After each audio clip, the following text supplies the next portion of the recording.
নমস্কাৰ বন্ধু বান্ধৱীসকল, লিপিকাৰ আখললৈ আপোনালোকক স্বাগতম জনালোঁ।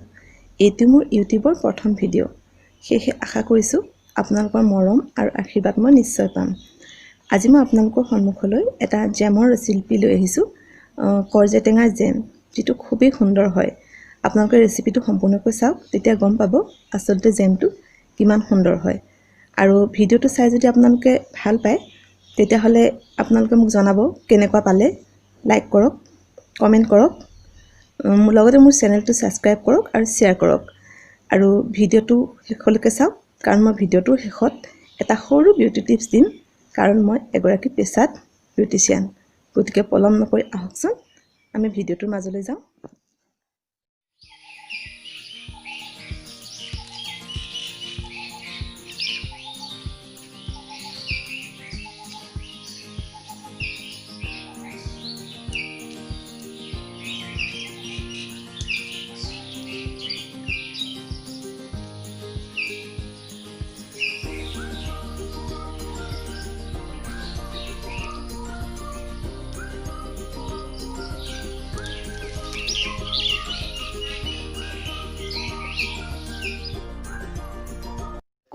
কৰজা টেঙাৰ জেম বনাবলৈ আমি প্ৰথমতে কৰজা টেঙাখিনি ছিঙি আনিলোঁ।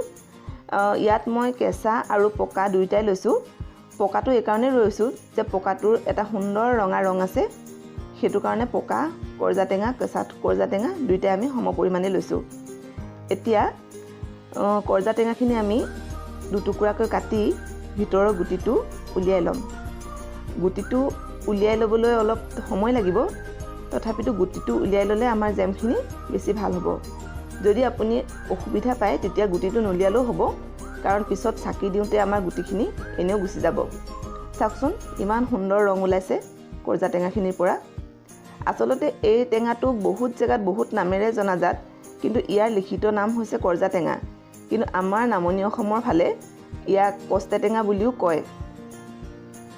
এতিয়া আমি গুটিখিনি সম্পূৰ্ণকৈ উলিয়াই লৈছোঁ।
এতিয়া আমি গেছটো জ্বলাই কেৰাহীখন উঠাই ল'লোঁ আৰু গোটেইখিনি কৰজা টেঙা তাতে দি দিলোঁ।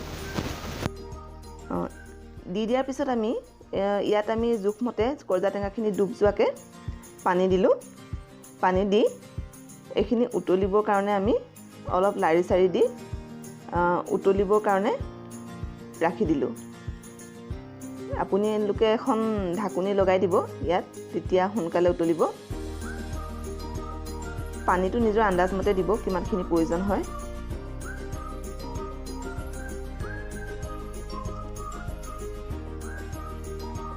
মোৰ কৰজা টেঙাখিনি লাহেকৈ উতলিব আৰম্ভ কৰিছে। উতলাৰ পিছত এয়া দেখিছেনে আপোনালোকে,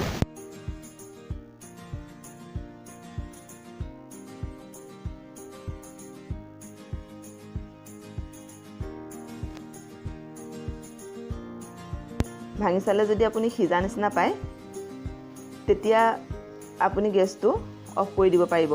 মোৰ এইখিনি সিজিবলৈ অলপ বাকী আছে, সেইকাৰণে মই অলপ সময় ৰাখিছোঁ।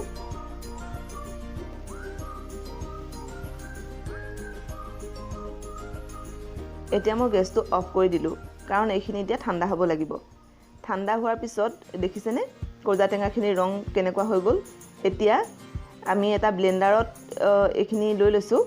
যদি আপুনি ব্লেণ্ডাৰত নলয় তেতিয়াও কোনো কথা নাই, আপুনি অলপমান হাতাই দি খচি দিলেই হ'ল, কাৰণ তাৰ ৰসটো ওলাব লাগিব ভালকৈ। ব্লেণ্ডাৰত ল'লেওতো ভালেই, নল'লেও কোনো কথা নাই, আপোনাৰ একো অসুবিধা নহয়। এতিয়া এইখিনি আমি ভালকৈ ব্লেণ্ড কৰি ল'ম।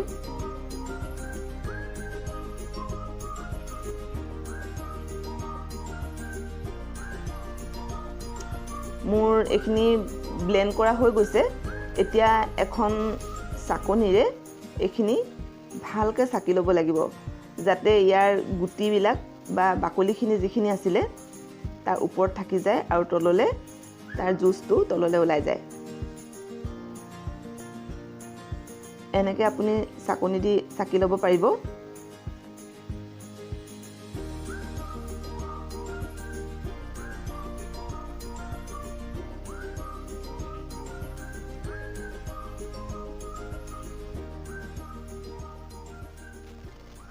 চকাৰ পিছত আমাৰ জুচখিনি সম্পূৰ্ণ ওলাই গ'ল। এতিয়া আমি আকৌ কেৰাহীখন পাতি দিলোঁ, পাতি জুচখিনি তাত দি দিলোঁ। আপোনালোকে অনুমান কৰিব আমাৰ জুচ যিমান আছে সিমানখিনি আমি চেনি ব্যৱহাৰ কৰিব লাগিব, কাৰণ ইয়াত এটা টেঙা মিঠা সোৱাদ আছেই। তথাপিতো ইয়াৰ টেঙাটো কেঁচা, যিহেতু আমি কেঁচা কৰ্জা টেঙা ব্যৱহাৰ কৰিছোঁ, তাত টেঙাটো অলপ বেছি হয়। সেয়েহে আমি ইয়াত চেনি ব্যৱহাৰ কৰিছোঁ। যিমান পৰিমাণৰ জুচ আছে সিমান পৰিমাণৰে আমি চেনি ব্যৱহাৰ কৰিছোঁ। মিঠাটো আপোনালোকে নিজৰ সোৱাদ অনুযায়ী দিব পাৰে, সেইটো আপোনালোকৰ নিজৰ লগত কথা। মই ইয়াত 3 বাটি চেনি ব্যৱহাৰ কৰিছোঁ।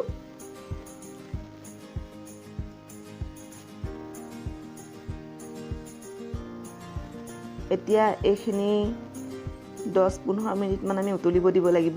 উতলাৰ পিছত মোৰ প্ৰায়ে জেমখিনি হৈয়ে গৈছে। এতিয়া আমি এইখিনি কিমানটো হৈছে সেইটো আমি চাবলৈ এখন প্লেটত, এয়া মই প্লেটত জেম এটোপাল দি দিলোঁ আৰু এইখিনি অকণমান সময় ঠাণ্ডা হ'বলৈ দিয়ক। এইবাৰ আপুনি প্লেটখন ঘূৰাই লৰাই চাওক, যদি জেমখিনি বাগৰি অহা নাই তেতিয়াহ'লে আপোনাৰ জেমখিনি পাৰফেক্ট হৈ গৈছে। দেখিছেনে কিমান সুন্দৰ জেম হৈ গ'ল মোৰ, আৰু ৰংটো চাওক কিমান সুন্দৰ হৈছে।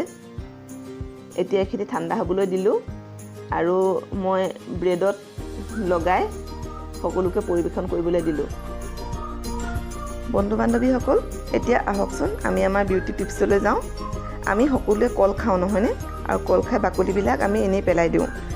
সেই বাকলিবিলাক যদি পেলাই নিদি তাৰ বাকলিৰ ভিতৰৰ অংশটো দি মুখত আমি 10 মিনিট সময় মাছাজ কৰি যদি ভাল পানীৰে ধুই দিওঁ, তেতিয়া আমাৰ মুখত কিছুমান সৰু সৰু ক'লা ক'লা দাগ পৰে। সেই দাগবিলাকৰ পৰা আমি যথেষ্টখিনি উপকৃত হ'ব পাৰিম। তেনে কৰি চাবচোন এইবাৰৰ পৰা। ধন্যবাদ।